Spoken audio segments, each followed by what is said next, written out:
Dans cette vidéo, on va voir quels sont les meilleurs ETF spécialisés dans les dividendes pour investir via le PEA, si c'est une bonne idée d'investir dessus ou non, et comment se constituer un portefeuille pour gagner 1000 € de dividendes par mois. Alors est-ce que tu es prêt? C'est parti!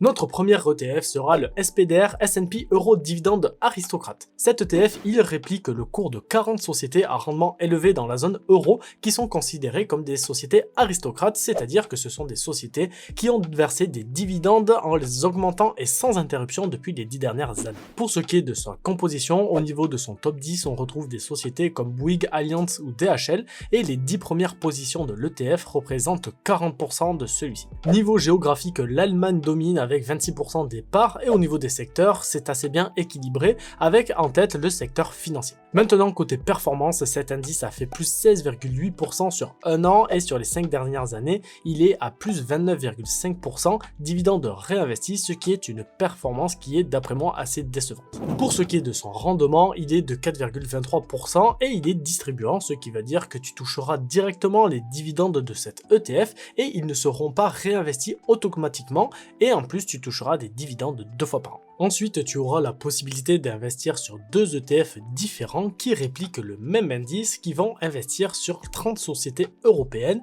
mais ils ont de légères différences car ils n'ont pas été créés au même moment, donc fatalement, leurs performances seront différentes et leur composition aussi. Le premier est un ETF de chez iShares et le second un ETF de chez Lyxor. Pour ce qui est du top 10 de chez iShares, il représente 42% de l'indice avec des sociétés comme le Crédit Agricole, Orange ou encore Mercedes. Et pour celui de Lyxor, son top 10 représente 43% de l'ETF, mais ces sociétés qui le composent sont un tout petit peu différentes. Côté géographie, pour l'ETF de chez iShares, c'est la France qui est en tête avec 26% de l'ETF, suivi de l'Allemagne avec 23%, et pour l'ETF de chez Lyxor, le Royaume-Uni est en première position avec 28% de l'ETF, et ce coup-ci, la France est en seconde position et représente seulement 14% de l'ETF. Côté secteur, la finance est en tête pour les 2 ETF avec une très grosse part pour celui-ci chez l'ETF de chez iShares. Côté performance maintenant, si je peux me permettre, pour l'ETF de chez iShares, elles sont vraiment dégueulasses avec seulement plus 3% sur un an contre plus 10% pour l'ETF de chez Lyxor et seulement plus 12% sur 5 ans alors que les dividendes ont été réinvestis contre une performance de plus de 41% pour l'ETF de chez Lyxor. Côté dividendes maintenant, l'ETF de chez iShares en a versé 4 fois cette année contre seulement une seule fois pour l'ETF de chez Lyxor. Pour ce qui est du rendement, l'ETF de chez iShares a un rendement de 5,82% et celui de Lyxor de 5,98%, ce qui est pratiquement kiff-kiff. Je te fais juste une petite parenthèse pour te demander de mettre un gros pouce bleu si cette vidéo te plaît car ça m'aide énormément et je t'en remercie. Enchaînons avec notre quatrième ETF qui est un ETF de chez Xtrackers, le Eurostoxx Quality Dividend UCITS ETF. Cet ETF va répliquer le cours de 50 sociétés européennes comme par exemple Stellantis, Allianz, Orange ou encore AXA. Côté géographie, l'Allemagne et la France et l'Italie représentent presque 70% de l'indice. Côté secteur, une fois de plus, ce sont les sociétés financières qui représentent un quart de l'ETF. Pour ce qui est des performances sur un an, il affiche un beau plus 16,8% et sur 5 ans, un beau plus 38%.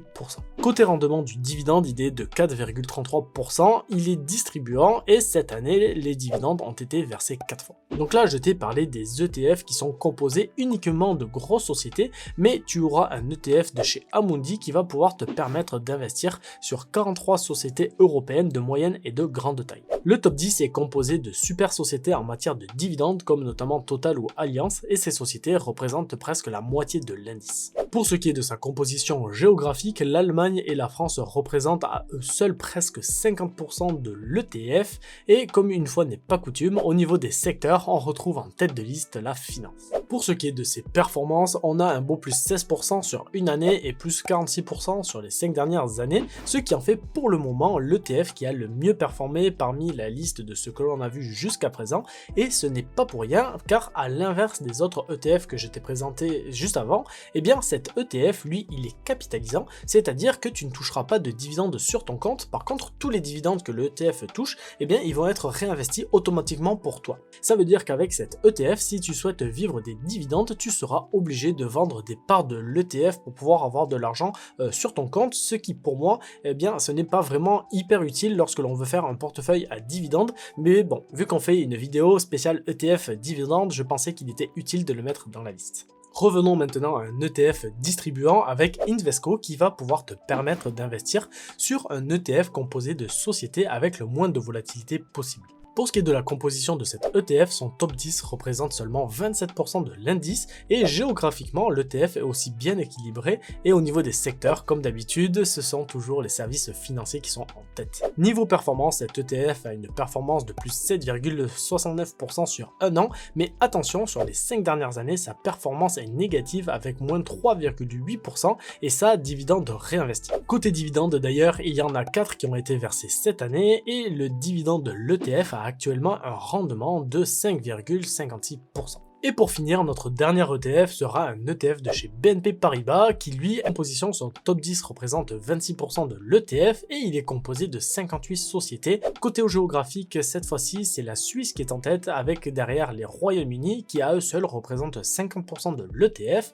Et au niveau des secteurs, on ne change pas une équipe qui gagne, c'est la finance qui arrive en tête. Côté performance, elles sont de plus 16,24% sur un an et plus 36,6% sur les 5 dernières années. Et ces performances sont aussi belles parce que c'est un ETF qui est capitalisant, donc une fois de plus tu ne toucheras pas de dividendes si tu investis dessus. Donc voilà, on a fait la liste de tous les ETF qui sont spécialisés dans les dividendes sur lesquels tu vas pouvoir investir via un PEA. C'est vrai que le choix était assez restreint, mais si jamais tu souhaites avoir un choix beaucoup plus large d'ETF, je te ferai une vidéo spécialisée sur le sujet où tu investiras avec un compte titre et tu verras que tu pourras trouver des performances bien meilleures avec un compte titre et d'autres ETF. Par contre, maintenant, si je devais investir uniquement via mon PEA, eh bien, je pense que je choisirais l'ETF de chez Lyxor, car c'est lui qui est le plus performant et c'est l'un des ETF qui a le moins de frais. Pour réussir à se créer une source de revenus passifs de 1000 € de dividendes mensuels grâce à cet ETF, on va devoir gagner 12 000 € par an. Là, je t'ai pris 12 000 € pour cette vidéo pour que ce soit vraiment très simple. Si jamais tu veux beaucoup plus de détails où tu prends en compte la fiscalité, je te mets une vidéo juste là où je t'ai fait tous les calculs. Mais bon, pour le bien de cette vidéo, on va faire simple et on va partir du fait que l'on veut gagner nos 1000 € mensuels avant impôt. Vu que le rendement de l'ETF était de 5,98%, eh bien il faudrait que tu investisses 200 668 € pour réussir à toucher ta rente de 1000 € mensuels de dividendes. Donc là, je viens de te donner un exemple de combien il faudrait que tu investisses pour pouvoir avoir 1000 € bruts de dividendes mensuels. Bien évidemment, ces chiffres sont actuels, c'est des chiffres qui sont bruts. Donc si tu prends en compte la fiscalité, ce sera bien évidemment un petit peu plus. Et au fur et à mesure du temps où tu regarderas cette vidéo, les chiffres vont changer, donc ce sera un petit peu faussé. C'est voilà, dis-toi qu'il va falloir que tu investisses à peu près entre 200 000 et 300 000 € sur ce genre d'ETF si jamais tu veux avoir un revenu de 1000 € bruts mensuels. Et enfin, pour conclure cette vidéo, ce n'est pas un conseil, mais c'est tout simplement un avis.